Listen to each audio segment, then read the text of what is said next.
Hey everybody, and welcome to my very first Super Smash Bros. 4 video. Topic for today, the Elite 5 best newcomers for this highly anticipated game.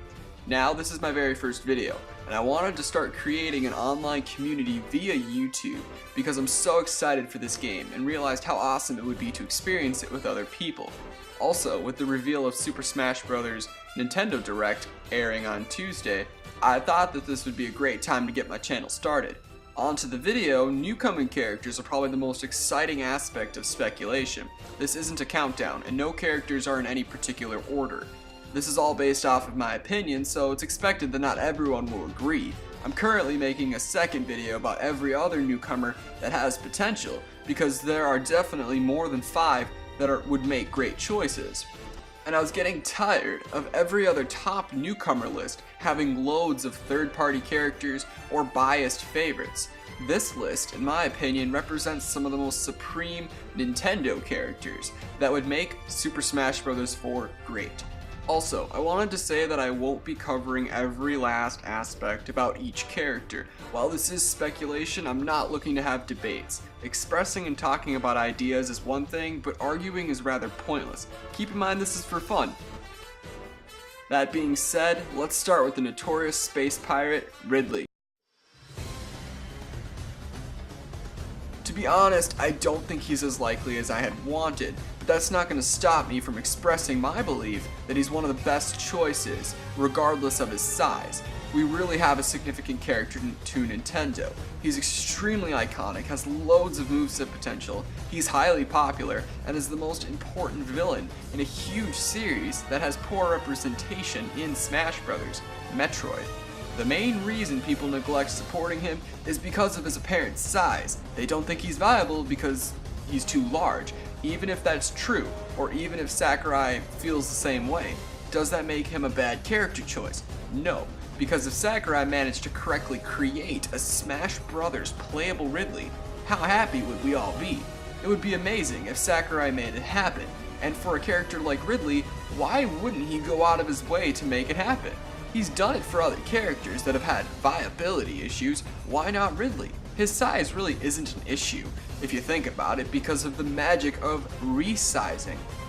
Ridley has already shown multiple different sizes. In the Melee intro, he's pretty small, and as in the boss and Brawl, he's huge.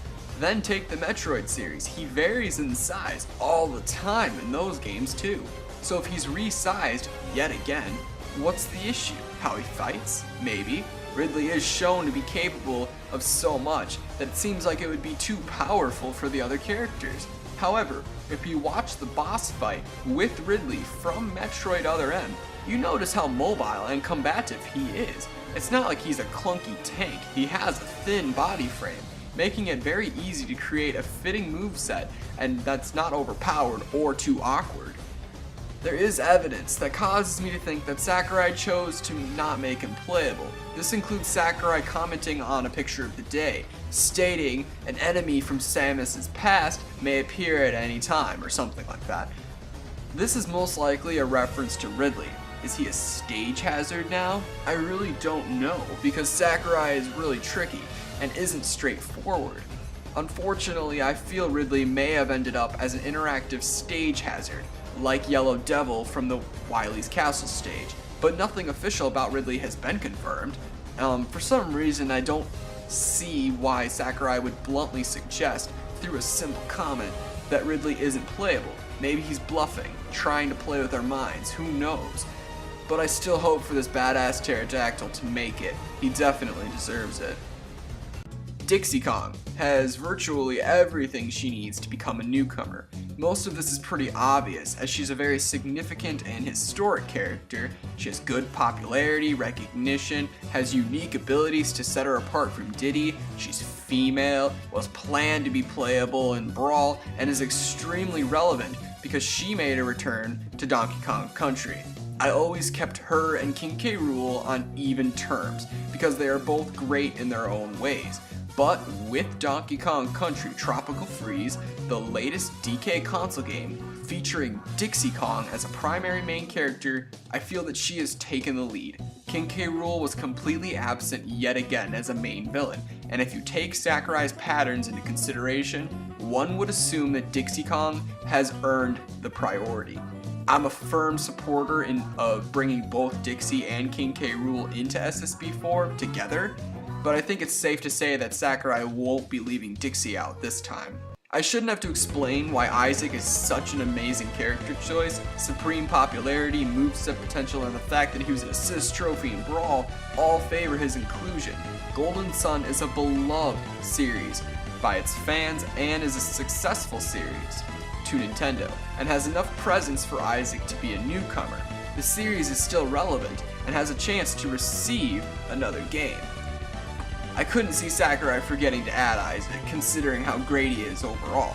Palutena is definitely here for many reasons. Not only does she have immensely unique moveset potential, she's popular, female, and significant in so many ways. Relevance also supports her, as she made an important appearance in the latest game for her series, Kid Icarus Uprising. The series was revived and is directed by Sakurai himself, and was displayed in the trailer among all the other big Nintendo franchises.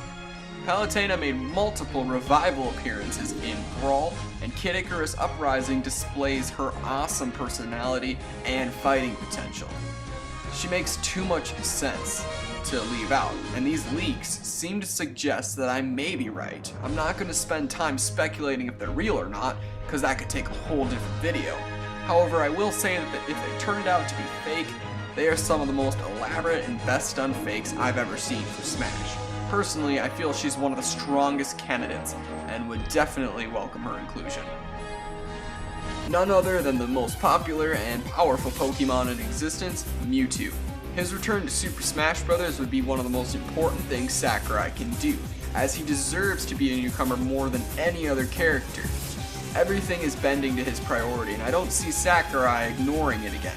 Mewtwo stands out in one of Nintendo's largest franchises, Pokemon, as one of the most popular and recognized. He retains all forms of relevance, as not only did he have a primary role in a movie for 5th generation, Genesect and The Legend Awakened, he was given loads of attention for 6th generation as well. Out of hundreds of Pokemon, he and only 27 others received Mega Evolutions, but only 2 of those 27 were given version-exclusive forms. Mewtwo and Charizard were both exclusively granted with 2 completely different Mega Evolutions for Generation 6. On top of that treatment, Mewtwo appears in Pokemon X and Y as a catchable legend at the end of each game's story, keeping his reputation as the last monster to catch. Every other aspect about Mewtwo is also very strong, such as substantial moveset potential, uniqueness, clear demand, and a villain of sorts. He also has some of the most backstory of any Pokemon, having multiple big roles in the anime and movies. He's had such an important impact on Pokemon and Super Smash Bros. Fans, and the reasons for his removal are really even more irrelevant now, and fans are clamoring for his return. At a Nintendo developer roundtable for Pokemon X and Y all the way back in June, Mewtwo's new form, or Mega Evolution, was brought to attention. Sakurai was part of the audience and was reported to have shouted, "We are thinking about it." Do I really need to say anything else? I mean, he outclasses any other Pokemon that can compete for the place. Mewtwo is the ultimate character for Super Smash Bros. 4. This Tuesday, Nintendo will be airing a Super Smash Bros. Exclusive Direct. I'm expecting the best, as this game is reaching its climax in development. Information on the release date, connectivity between the Wii U and 3DS versions, gameplay, and the character roster are all important topics I really hope for them to cover. We have received a newcomer for each Nintendo Direct so far, so I would imagine that it's very likely that we'll get at least one more on Tuesday, if not more. I definitely have an opinion on which character I think deserves the spotlight during this big event, but I really want to hear what you think. What are your hopes for this Tuesday? What characters do you feel deserve a spot in Smash? I made this video to create discussion, so it's appreciated if you say something. I only mentioned 5 characters. My reaction to the Direct will be posted after it. I know that my current audience is extremely small, so I hope that you enjoyed this video because I worked pretty hard on it. If you agree with some of my ideas, please support me by liking and even subscribing. Thanks.